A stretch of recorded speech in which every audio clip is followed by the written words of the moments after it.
Hi ನಮಸ್ಕಾರ.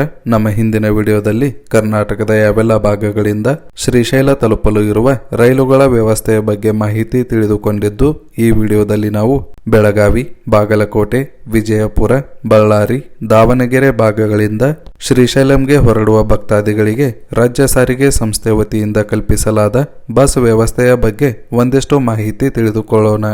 ಕರ್ನಾಟಕ ರಾಜ್ಯ ಸಾರಿಗೆಯು ಶ್ರೀಶೈಲ ಮಲ್ಲಿಕಾರ್ಜುನ ದರ್ಶನ ಪಡೆಯಲು ಹೊರಡುವ ಭಕ್ತಾದಿಗಳಿಗೆ ಅನುಕೂಲವಾಗುವಂತೆ ಬಸ್ಗಳ ವ್ಯವಸ್ಥೆ ಕಲ್ಪಿಸಲಾಗಿದ್ದು, ಅವುಗಳಲ್ಲಿ ಕಾಯ್ದಿರಿಸಿದ ಬಸ್ಗಳ ಬಗ್ಗೆ ಮಾಹಿತಿ ತಿಳಿಯುವುದಾದರೆ ಬೆಳಗಾವಿ ಜಿಲ್ಲೆ ಅಥಣಿಯಿಂದ ಪ್ರತಿದಿನ ಸುಮಾರು 3 ರಿಂದ 4 ಬಸ್ಗಳ ವ್ಯವಸ್ಥೆ ಮಾಡಲಾಗಿದ್ದು, ಬೆಳಿಗ್ಗೆ 6 ಗಂಟೆಗೆ ಅಥಣಿ ಬಸ್ ನಿಲ್ದಾಣದಿಂದ ಹೊರಡುವ ಮೊದಲ ಬಸ್ಸು ಐಗಳಿ, ತೆಲಸಂಗ್, ವಿಜಯಪುರ ಮಾರ್ಗವಾಗಿ ಸಂಜೆ 8 ಗಂಟೆಗೆ ಶ್ರೀಶೈಲಂ ತಲುಪುತ್ತದೆ.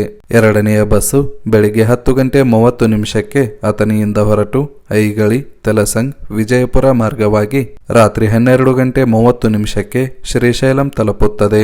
ಮೂರನೆಯ ಬಸ್ಸು ಅಥಣಿಯಿಂದ ಮಧ್ಯಾಹ್ನ 2 ಗಂಟೆ 30 ನಿಮಿಷಕ್ಕೆ ಹೊರಟು ಮರುದಿನ ಬೆಳಿಗ್ಗೆ 4 ಗಂಟೆ 30 ನಿಮಿಷಕ್ಕೆ ಶ್ರೀಶೈಲಂ ತಲುಪುತ್ತದೆ. ಅದೇ ರೀತಿ ನಾಲ್ಕನೆಯ ಬಸ್ಸು ಸಂಜೆ 5 ಗಂಟೆ 30 ನಿಮಿಷಕ್ಕೆ ಹೊರಟು ಮರುದಿನ ಬೆಳಿಗ್ಗೆ 7 ಗಂಟೆ 30 ನಿಮಿಷಕ್ಕೆ ಶ್ರೀಶೈಲಂ ತಲುಪಲಿದ್ದು, ಈ ಎಲ್ಲ ಬಸ್ಗಳು ಐಗಳಿ, ತೆಲಸಂಗ್, ವಿಜಯಪುರ ಮಾರ್ಗವಾಗಿ ಸಂಚರಿಸುವುದರಿಂದ ಈ ಭಾಗದ ಪ್ರಯಾಣಿಕರಿಗೂ ಸಹ ಅನುಕೂಲವಾಗಲಿದ್ದು, ಈ ಎಲ್ಲ ಬಸ್ಗಳು ಮಾರ್ಚ್ 18ರವರೆಗೆ ಮಾತ್ರ ಸಂಚರಿಸಲಿವೆ ಎಂದು ಸಂಸ್ಥೆ ತಿಳಿಸಿದೆ. ಇನ್ನು ನೀವೇನಾದರೂ ವಿಜಯಪುರ ಭಾಗದಿಂದ ಹೋಗಬಯಸಿದ್ದಲ್ಲಿ ಪ್ರತಿದಿನ ಸುಮಾರು 6 ಬಸ್ಗಳ ವ್ಯವಸ್ಥೆ ಇದ್ದು, ಮೊದಲನೆಯ ಬಸ್ಸು ಬೆಳಿಗ್ಗೆ 5 ಗಂಟೆ 30 ನಿಮಿಷಕ್ಕೆ ಹೊರಟು ತಾಳಿಕೋಟೆ, ದೇವದುರ್ಗ, ರಾಯಚೂರು ಮಾರ್ಗವಾಗಿ ಸಂಜೆ 6 ಗಂಟೆ 30 ನಿಮಿಷಕ್ಕೆ ಶ್ರೀಶೈಲ ತಲುಪುತ್ತದೆ. ಎರಡನೆಯ ಬಸ್ಸು ಮಧ್ಯಾಹ್ನ 3 ಗಂಟೆ 46 ನಿಮಿಷಕ್ಕೆ ವಿಜಯಪುರದಿಂದ ಹೊರಟು ರಾತ್ರಿ 3 ಗಂಟೆ 45 ನಿಮಿಷಕ್ಕೆ ಶ್ರೀಶೈಲಂ ತಲುಪುತ್ತದೆ. ಮೂರನೆಯ ಬಸ್ಸು ಸಂಜೆ 4 ಗಂಟೆಗೆ ವಿಜಯಪುರದಿಂದ ಹೊರಟು ಮರುದಿನ ಬೆಳಿಗ್ಗೆ 4 ಗಂಟೆಗೆ ಶ್ರೀಶೈಲಂ ತಲುಪಲಿದ್ದು, ಈ 3 ಬಸ್ಗಳು ಬಾಗೇವಾಡಿ, ತಾಳಿಕೋಟೆ, ರಾಯಚೂರು ಮಾರ್ಗವಾಗಿ ಸಂಚರಿಸುವುದರಿಂದ ಈ ಭಾಗದ ಪ್ರಯಾಣಿಕರಿಗೂ ಸಹ ಈ 3 ಬಸ್ಗಳ ಅನುಕೂಲವಾಗಲಿದೆ.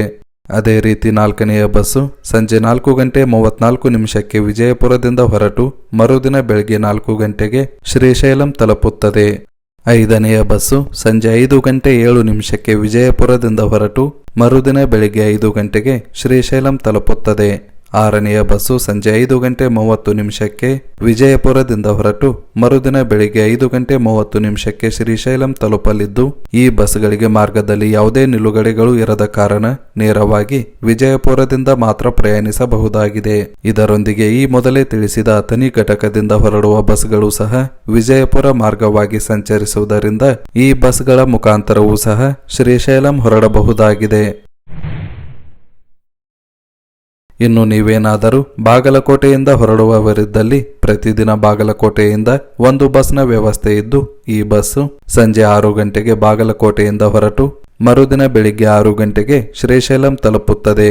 ಈ ಬಸ್ಸು ಹುನಗುಂದ್, ಇಳಕಲ್ ಮಾರ್ಗವಾಗಿ ಹೊರಡುವುದರಿಂದ ಈ ಭಾಗದ ಪ್ರಯಾಣಿಕರಿಗೆ ಅನುಕೂಲವಾಗಲಿದ್ದು, ಮಾರ್ಚ್ 17ರವರೆಗೆ ಮಾತ್ರ ಈ ಬಸ್ಸು ಸಂಚಾರ ನಡೆಸಲಿದೆ. ಅದೇ ರೀತಿ ಜಮಖಂಡಿಯಿಂದಲೂ ಸಹ ಒಂದು ಬಸ್ ಸಂಚಾರ ನಡೆಸುತ್ತಿದ್ದು, ಈ ಬಸ್ಸು ಸಂಜೆ 4 ಗಂಟೆಗೆ ಜಮಖಂಡಿಯಿಂದ ಹೊರಟು ಮರುದಿನ ಬೆಳಿಗ್ಗೆ 5 ಗಂಟೆ 30 ನಿಮಿಷಕ್ಕೆ ಶ್ರೀಶೈಲಂ ತಲುಪುತ್ತದೆ. ಮಾರ್ಗ ಮಧ್ಯ ಮುಧೋಳದಲ್ಲಿ ನಿಲುಗಡೆ ಇರುವುದರಿಂದ ಮುಧೋಳ ಭಾಗದ ಜನರು ಸಹ ಈ ಬಸ್ನ ಸೌಲಭ್ಯ ಪಡೆಯಬಹುದಾಗಿದೆ. ಇನ್ನು ನೀವೇನಾದರೂ ಬಳ್ಳಾರಿ, ಹೊಸಪೇಟೆ, ದಾವಣಗೆರೆ ಭಾಗದಿಂದ ಶ್ರೀಶೈಲಂ ಹೋಗುವವರಿದ್ದಲ್ಲಿ ಪ್ರತಿದಿನ 2 ಬಸ್ಗಳು ದಾವಣಗೆರೆಯಿಂದ ಹೊಸಪೇಟೆ, ಬಳ್ಳಾರಿ ಮಾರ್ಗವಾಗಿ ಸಂಚರಿಸುತ್ತಿದ್ದು, ದಾವಣಗೆರೆಯಿಂದ ಸಂಜೆ 5 ಗಂಟೆ 15 ನಿಮಿಷಕ್ಕೆ ಹೊರಡುವ Pallakki non AC sleeper bus Harihara, Harapanahalli, Hagari Bommanahalli, Hosapete, Ballari, Guntakal, Kurnool ಮಾರ್ಗವಾಗಿ ಮರುದಿನ ಬೆಳಿಗ್ಗೆ 8 ಗಂಟೆಗೆ ಶ್ರೀಶೈಲಂ ತಲುಪುತ್ತದೆ. ಅದೇ ರೀತಿ ಮಧ್ಯಾಹ್ನ 3 ಗಂಟೆ 15 ನಿಮಿಷಕ್ಕೆ ದಾವಣಗೆರೆಯಿಂದ ಹೊರಡುವ ಸಾಮಾನ್ಯ ಸಾರಿಗೆ ಬಸ್ ಸಹ ಇದೇ ಮಾರ್ಗವಾಗಿ ಮರುದಿನ ಬೆಳಿಗ್ಗೆ 6 ಗಂಟೆ 30 ನಿಮಿಷಕ್ಕೆ ಶ್ರೀಶೈಲಂ ತಲುಪುತ್ತದೆ. ಇನ್ನು ಬಳ್ಳಾರಿಯಿಂದಲೂ ಸಹ ಒಂದು ಬಸ್ನ ವ್ಯವಸ್ಥೆ ಇದ್ದು, ಈ ಬಸ್ಸು ಬಳ್ಳಾರಿಯಿಂದ ಬೆಳಿಗ್ಗೆ 8 ಗಂಟೆ 15 ನಿಮಿಷಕ್ಕೆ ಹೊರಟು ಕರ್ನೂಲ್ ಮಾರ್ಗವಾಗಿ ಸಂಜೆ 5 ಗಂಟೆ 30 ನಿಮಿಷಕ್ಕೆ ಶ್ರೀಶೈಲಂ ಬಸ್ ನಿಲ್ದಾಣ ತಲುಪುತ್ತದೆ. ಇದಿಷ್ಟು ಅಥಣಿ, ವಿಜಯಪುರ, ಜಮಖಂಡಿ, ಬಾಗಲಕೋಟೆ, ಹುನಗುಂದ್, ಇಳಕಲ್, ತಾಳಿಕೋಟೆ, ಹೊಸಪೇಟೆ, ಬಳ್ಳಾರಿ, ದಾವಣಗೆರೆ ಭಾಗಗಳಿಂದ ಶ್ರೀಶೈಲಂಗೆ ಹೊರಡುವ ಭಕ್ತಾದಿಗಳಿಗೆ ಇರುವ ಬಸ್ಗಳ ಸೌಲಭ್ಯವಾಗಿದ್ದು, ಇದು ಕೇವಲ ಕಾಯ್ದಿರಿಸಿದ ಬಸ್ಗಳ ಮಾಹಿತಿಯಾಗಿದೆ. ನಮ್ಮ ಹಿಂದಿನ ವಿಡಿಯೋದಲ್ಲಿ ಕರ್ನಾಟಕದ ಯಾವೆಲ್ಲ ಭಾಗಗಳಿಂದ ರೈಲು ಮುಖಾಂತರ ಶ್ರೀಶೈಲ ತಲುಪಬಹುದಾದರ ಬಗ್ಗೆ ಮಾಹಿತಿ ನೀಡಿದ್ದು, ತಾವುಗಳು ಆ ವಿಡಿಯೋ ಸಹ ವೀಕ್ಷಿಸಬಹುದಾಗಿದೆ.